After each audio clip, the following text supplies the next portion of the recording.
What happens when the world's second-largest economy builds cities no one lives in and racks up $9 trillion in debt doing it? You get a ticking time bomb. A property market once seen as the safest investment in China has now spiraled into crisis. Developers are defaulting, homebuyers are angry, and unfinished skyscrapers now haunt skylines like ghost cities. But this isn't just China's problem. This crash could ripple across global markets, impact supply chains, and trigger something eerily similar to 2008. This is the insane story of how China's real estate empire started crumbling and why the whole world should be watching. Between 2011 and 2013, China poured more concrete than the US did in the entire 20th century. Entire cities were built from scratch. Pudong, Dantu, Xiong'an, modern urban marvels with one thing in common: no people. For decades, buying property in China was like printing money. With no property tax and a booming middle class, apartments became the go-to investment. It wasn't just homes, it was speculative gold. Millions bought multiple properties, confident the prices would keep rising. And developers? They cashed in. Companies like Evergrande didn't just build apartments, they built malls, theme parks, electric cars, even bottled water. The growth was insane, but it was all fueled by one thing: debt, mountains of it. The numbers are jaw-dropping. China's property sector, when you include steel, cement, and construction, makes up nearly 30% of the country's GDP. Yet developers owe more than $9 trillion in debt, more than the GDP of Japan or Germany. That's when it all started unraveling. Buyers who paid up front for unfinished apartments suddenly found themselves staring at empty shells. Home prices dropped 15 to 20% in cities like Shenzhen and Shanghai. Developers couldn't finish construction, and homebuyers stopped paying their mortgages. They had no homes, only debt and anger. That's when mortgage boycotts began. In dozens of cities, buyers said, "If you don't finish my home, I won't pay my loan." It all started with Evergrande, China's biggest developer. In 2021, it defaulted on over $300 billion in liabilities. That set off a chain reaction. Kaisa Group defaulted soon after. Fantasia Holdings, which claimed financial stability, gone. Sunac, Cynic Holdings, Modern Land, all defaulted.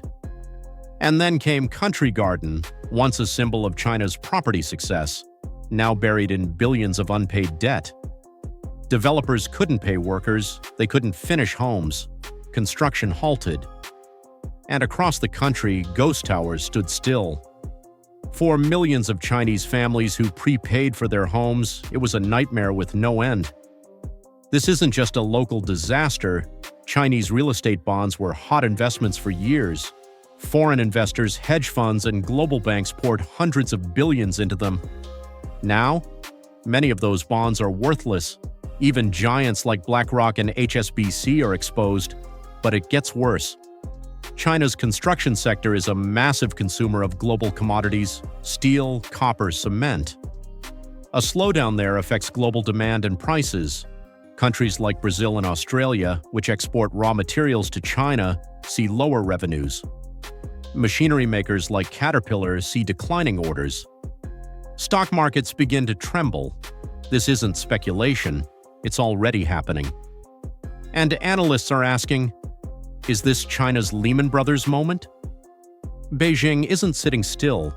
The government has rolled out a playbook to stop the bleeding.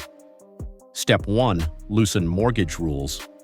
Banks were ordered to offer easier loans, lower interest rates, and slash down payment requirements. Step 2: convert unsold apartments into public housing. Local governments are now bulk buying ghost homes to offer as affordable housing.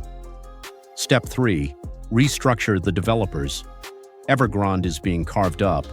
Other giants are being pushed to sell assets or merge. The goal? Prevent a total collapse. But here's the harsh truth. Confidence is gone.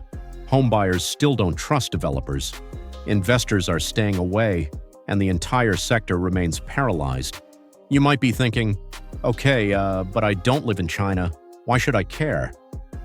Here's why. 1. Global trade.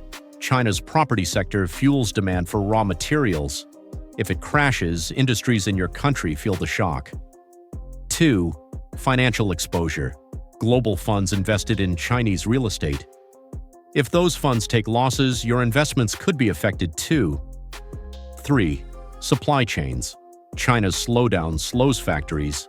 That means delayed products, higher prices, and global ripple effects. 4. Jobs and growth. A weaker Chinese economy can drag down global growth. That impacts jobs, salaries, and business opportunities everywhere. This isn't about one country, this is about a global domino effect. China's real estate collapse isn't like the 2008 crash. It's slower, more controlled, but just as dangerous, because it's exposing something deeper. For decades, China's growth was built on infrastructure, real estate, and construction. But that model is running out of steam. Youth unemployment is rising, consumers are spending less, and debt is piling up, not just in real estate, but across the economy. If China doesn't pivot, this crash won't just be about buildings, it'll be about an entire economic model breaking down, and the world will feel every aftershock. This isn't just a real estate crisis, it's a $9 trillion debt bomb that's still ticking. Developers are drowning, buyers are broken, and Beijing is trying to hold it all together, but the damage is done. The world is watching. Because if China sneezes, we all catch a cold. This is more than unfinished towers. This is the collapse of one of the greatest speculative bubbles in modern history. Now, the only question is, can China stop the crash before it becomes a global catastrophe?